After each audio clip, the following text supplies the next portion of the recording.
तो इमेजिन करो कि आप इमिग्रेंट हो अमेरिका में, आप एयरपोर्ट जाते हो, वहाँ पर नॉर्मल सिक्योरिटी वर्कर्स नहीं, वहाँ पर आपको आइस एजेंट मिलते हैं। तो क्या आप एयरपोर्ट जाना पसंद करोगे? ऐसा ही कुछ हो चुका है अमेरिका के अंदर। आइस एजेंट्स को यूएस एयरपोर्ट्स पर 14 एयरपोर्ट्स पर डिप्लॉय कर दिए गए। ये तो वही बात हो गई, बकरे को कहा कि भाई घास उस तरफ पड़ी है, लेकिन शेर को पूछ के जाना पड़ेगा। तो क्या आप शेर के मुंह में जाने के लिए रेडी हो? वेलकम बैक बड़ी, सत श्री अकाल, सब वधिया ते कमाल। दोस्तों पहले तो थैंक यू बोलना चाहता हूँ आप सबको। आज 50,000 सब्सक्राइबर हम लोगों की इतनी बड़ी फैमिली हो जाएगी इतनी जल्दी मैंने सोचा नहीं था। काफ़ी अच्छे अच्छे कमेंट आते हैं। काफ़ी दिनों से मैंने वीडियो नहीं बनाई तो काफ़ी लोग पूछ रहे थे पाजी कितने चले गए, नो वीडियो। लो जी आज वीडियो आ गई। दोस्तों आइस एजेंट्स को डिप्लॉय कर दिया गया है यूएस के मेजर 14 एयरपोर्ट्स पर। ये माजरा क्या है? क्या ये जो टीएसए वर्कर्स हैं उनको असिस्ट करने के लिए किया गया है या फिर अनडॉक्यूमेंटेड इमिग्रेंट्स को पकड़ने के लिए? आज फिर करते हैं। दोस्तों इस वक्त चल रहा है पार्शियल गवर्नमेंट शटडाउन। अब जब गवर्नमेंट शटडाउन चलती है तो क्या होता है? फंडिंग नहीं मिलती। अब जब फंडिंग नहीं मिलेगी तो किसी को पेचेक नहीं मिलेगा। जब पेचेक नहीं मिलता वर्कर काम थोड़ी करेंगे। तो ऐसा ही हो चुका है एयरपोर्ट्स के ऊपर। ट्रांसपोर्टेशन सिक्योरिटी एडमिनिस्ट्रेशन टीएसए के जो वर्कर्स हैं उनको पेचेक ही नहीं मिल रहे। उन्होंने कहा भाई हमें पेमेंट नहीं हो रही, हम काम नहीं करना चाहेंगे। ये चल रहा है एक political conflict between Democrats and Republican party. Democrats कह रहे हैं कि भाई जो इमिग्रेशन पॉलिसीज हैं स्पेशली आइस को लेकर इनको चेंज कर दो, अदरवाइज हम डीएचएस को फंडिंग नहीं करेंगे। लेकिन वही रिपब्लिकन पार्टी वाले बोल रहे हैं नहीं भाई हमने तो आइस को और स्ट्रांग बनाना है, ये तो अमेरिका की लॉ इन्फोर्समेंट एजेंसी है। तो ये कॉन्फ्लिक्ट के बीच में पिस जा रहा है आम इंसान। अब चाहे वो एक ट्रैवलर है, एक टूरिस्ट है या फिर टीएसए का वर्कर, जो बेचारा काम करेगा वो उसको जब तनख्वाह मिलेगी तभी ना काम करेगा। अब पेचेक मिल नहीं रहे, टीएसए वर्कर बोल रहे हैं कि भाई ठीक है हम चले, हमारी छुट्टी। इस वजह से एयरपोर्ट्स पे स्टाफ की कमी हो गई है। अब इस स्टाफ की कमी को पूरा करने के लिए ट्रंप एडमिनिस्ट्रेशन ने कहा ठीक है भाई मैं आइस एजेंट्स भेज रहा हूँ, आप करो जाकर काम। दोस्तों मुझे तो ये समझ नहीं आता, ट्रंप एडमिनिस्ट्रेशन आइस एजेंट्स को ऑलराउंडर समझते हैं। मुझे लगता है कल को प्लम्बर की कमी होगी ना, बोलेंगे आइस एजेंट भेज दो भाई। कल को इलेक्ट्रिशियन की कमी होगी, हाँ इनको भेज दो। ऐसा ही हो गया है। एयरपोर्ट में आइस एजेंट्स को लगा दिया गया है टीएसए के वर्कर्स को असिस्ट करने के लिए। जो लोग छोड़ कर गए हैं अब लंबी लंबी लाइनें वहाँ लग रही हैं, ट्रैवलर्स बेचारे तंग आ गए हैं। तो अब उनको असिस्टेंस के लिए आइस एजेंट्स डिप्लॉय किए गए हैं 14 मेजर एयरपोर्ट्स अमेरिका में। अब देखो बात क्या कि ट्रंप एडमिनिस्ट्रेशन ने तो आइस एजेंट को भेजा है असिस्टेंस के लिए कि वो वहाँ जाकर मदद करें। जो 4-4 घंटे लोगों की लाइनें लग रही हैं उनको असिस्टेंस मिले। एयरपोर्ट अब जो मेजर एयरपोर्ट है दोस्तों वहाँ पर कितना क्राउड रहता है। अब वहाँ पर वर्कर नहीं है तो इन लोगों को हैंडल करना है।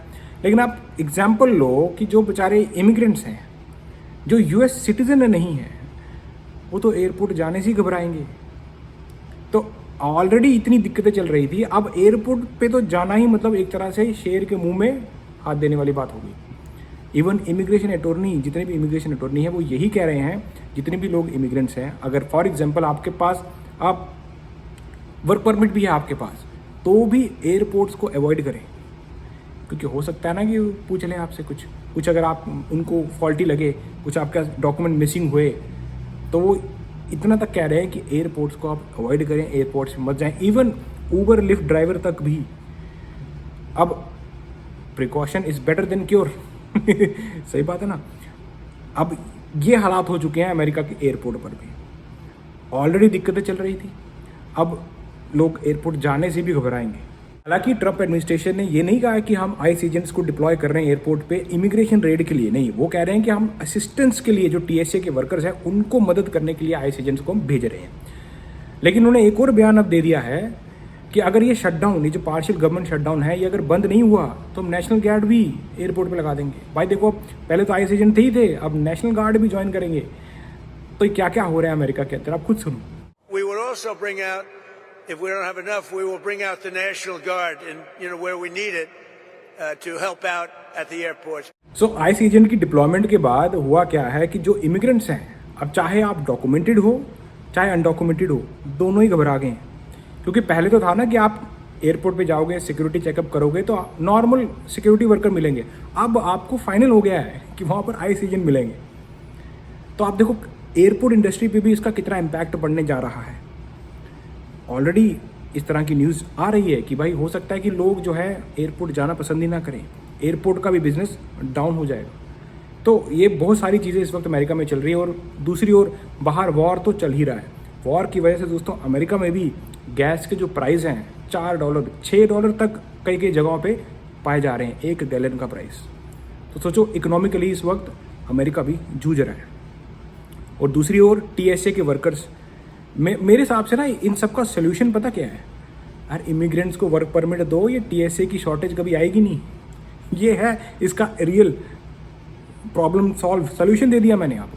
अमेरिका में अगर इमिग्रेंट्स को वर्क परमिट दे दो ना, किसी भी इंडस्ट्री में शॉर्टेज नहीं होगी। मैं आपको बता देता हूँ ये चीज़। ये शॉर्टेज ही इस वजह से हुई है क्योंकि वर्कर्स ऑलरेडी बेचारे इमिग्रेंट्स डरे हुए हैं, गवर्नमेंट शटडाउन चल रही है और जो वर्कर्स इनके पास थे वो भी छोड़ कर जा रहे हैं। क्यों? क्योंकि पेचेक नहीं मिल रहा।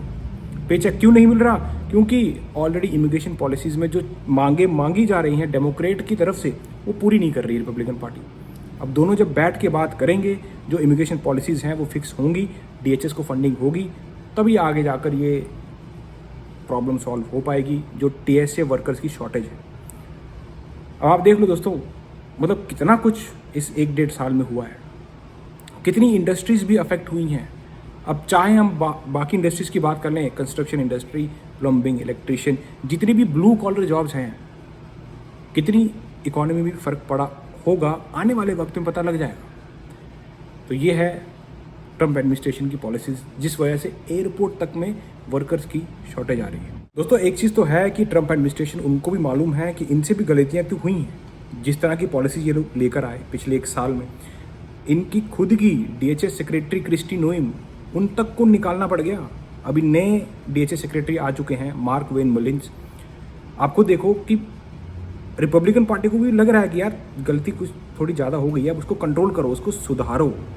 लेकिन अब सुधारने जा रहे हैं तो ऐसी ऐसी चीज़ें सामने निकल कर आ रही हैं कि मुश्किल हो जा रहा है इनके लिए। क्योंकि एक और इन्होंने कहा था नो फॉरेन वॉर्स, वहाँ पर लड़ाई लगी हुई है।